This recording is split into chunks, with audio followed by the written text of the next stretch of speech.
What's going on, folks? Welcome back to Block Party. Just wanted to go over really quick.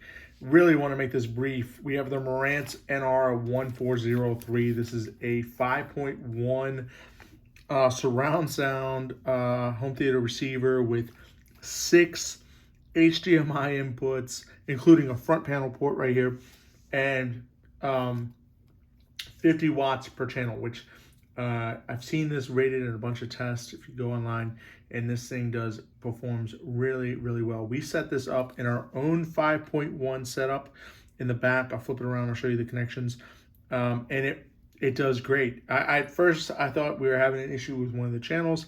Turns out that one of my speaker connections was out, so we fixed that pretty quickly, and we have this running on a pair of Boston VR950s.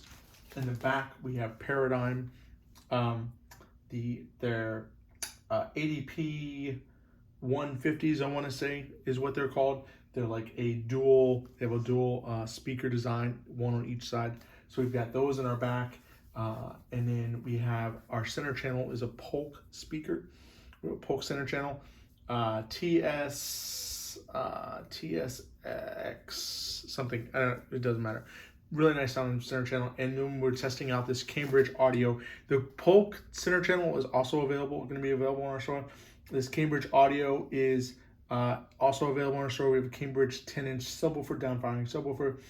Also, on top of that, we have, since we're talking about it, Infinity Primus L150s and the Audio Source 15-inch Monster. And I'll just pan over that really quick.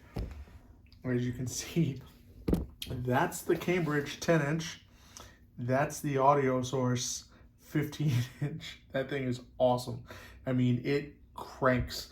And then we've got over here, those are the Infinity speakers too as well. So just a little plug for the other things we have going on in store, but we're focusing on this right now. Like I said, really, really quick. We put it through its paces, 5.1. Sounds really great. Watch Dracula. We did a couple concerts, 5.1 concerts that are on, that you can find on the streaming networks, and they all sound really, really nice.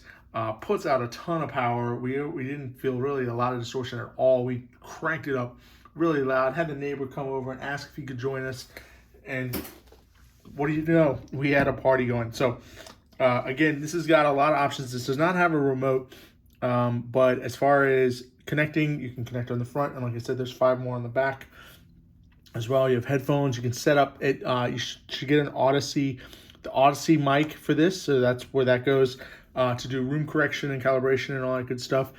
And we have, there's a couple things on here. You can sleep 10 minutes, 20 minutes, 40 minutes, 60 minutes, up to 120 minutes, it looks like, off.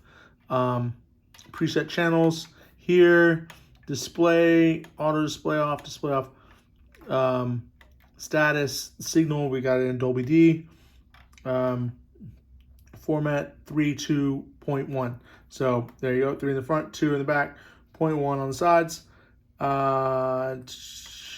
HDMI, and then we have sound mode, multi-channel stereo, then you can do all that on the front. Like I said, I would just get a remote and you can go through all this, and I would definitely get the manual. So that's all that. And then we have the input selector is over here, so you can change the input. So that's going to change that.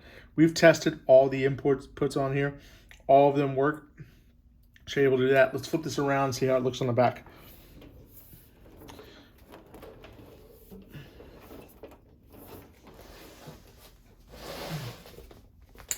We go going on to the back. We've got, doesn't have a lot of connections. You've got a couple audio connections over here you can do. RCA connections, Blu-ray, CD, cable satellite. This has no Bluetooth or Ethernet. What I would do is I would just connect a Alexa device up to this if you wanted to stream music. That's the easiest way to do it. Just get like an Alexa Echo Dot. That's what we do pretty much everywhere in our house. We have Alexa Echo Dots. And yep. So there's that. There is a, what else do we have going on here? This is the out right here going to the TV. This is coming in from the Apple TV. So that worked here. We have a couple of digital or remote control connections up here. And then you've got just a couple of the RCA connections you could do, I guess, if you want to do a DVD or Blu-ray or a VCR or whatever. Pre-out, we've got the subwoofer pre-out right here. So you can hear that. That works out really well on this. And then you can do front left, front right speakers as well. And here's all of our speakers as well. And they all work great. We didn't have any issues with this. The only issue we had initially was when one of our connections came undone here, and we were just trying to figure out why that channel wasn't working. And I thought it was, initially I thought it was the amplifier, but obviously I came back here. Part of troubleshooting is checking the physical connections. And that's what we did. We checked the physical connections first, and we realized one of these was not connected all the way, was not connected securely. So fix that, everything works great. And there you have it. That's the Marantz NR1403. That'll be going up in our store. Just want to give a quick rundown. It's 50 watts per channel, but don't be deterred by that. I mean, this is a Marantz, so this isn't just a like 50 watts per channel realistic or some run-of-the-mill insignia device, okay? So come check it out in our store. We'll probably put it up for about $150. Go find yourself a remote, and yep, have a great day.